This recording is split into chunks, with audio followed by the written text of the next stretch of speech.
This video sponsored by BuyMode shopping app. BuyMode e-shopping application is one of the best online shopping app now available on Play Store and App Store.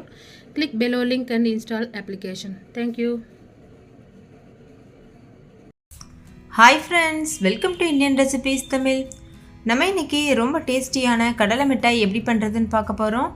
இது செய்யறதுக்கு ரெண்டு பொருட்கள் தான் தேவைப்படும். இது செய்யறது ரொம்ப சுலபம். ஒரு டைம் செஞ்சு நீங்கள் ஸ்டோர் பண்ணிக்கிட்டீங்கன்னா நாட்கணக்கில் வச்சு கூட நீங்கள் சாப்பிட முடியும்.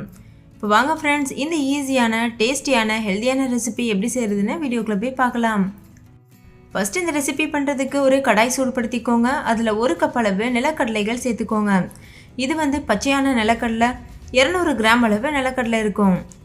இதை மிதமான தீயில வச்சு நல்லா வறுத்துக்கணும். தோல் தானாக எடுத்துகிட்டு வர அளவுக்கு நல்லா இதை வறுத்துக்கோங்க.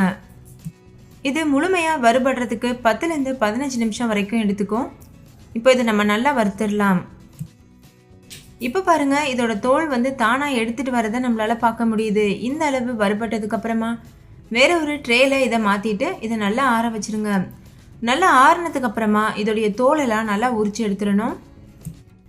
இப்போ நான் இதை ஒரு ட்ரேயில் மாற்றி வைக்கிறேன். சூடாக இருக்கும்போது கடலை ரொம்ப மெதுவாக இருக்க மாதிரி இருக்கும். கொஞ்சம் ஆறினதுக்கப்புறமா கிறிஸ்பியாக இருக்கும்.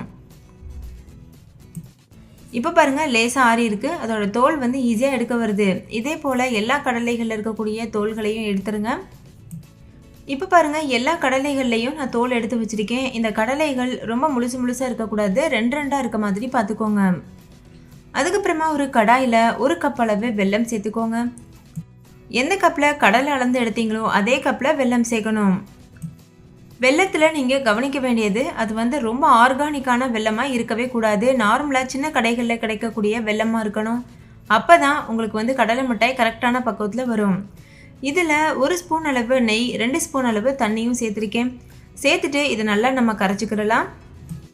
ஒருவேளை உங்களுக்கு ரீஃபைன்டு வெல்லம் கிடைக்கல, ஆர்கானிக்கான வெல்லம் தான் கிடைக்கிது அப்படின்னா 6 ஸ்பூன் அளவு வெல்லம் எடுத்தீங்கன்னா 4 ஸ்பூன் அளவு வெள்ளை சர்க்கரை சேர்த்துக்கோங்க.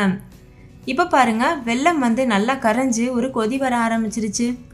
இப்போ இதில் நம்ம பாகுபதம் செக் பண்ணணும். பாகுபதம் செக் பண்ணுறதுக்கு ஒரு சின்ன பாத்திரத்தில் தண்ணி எடுத்துக்கோங்க. அதில் கொஞ்சம் போல் இந்த வெல்லத்தை விட்டு பாருங்கள்.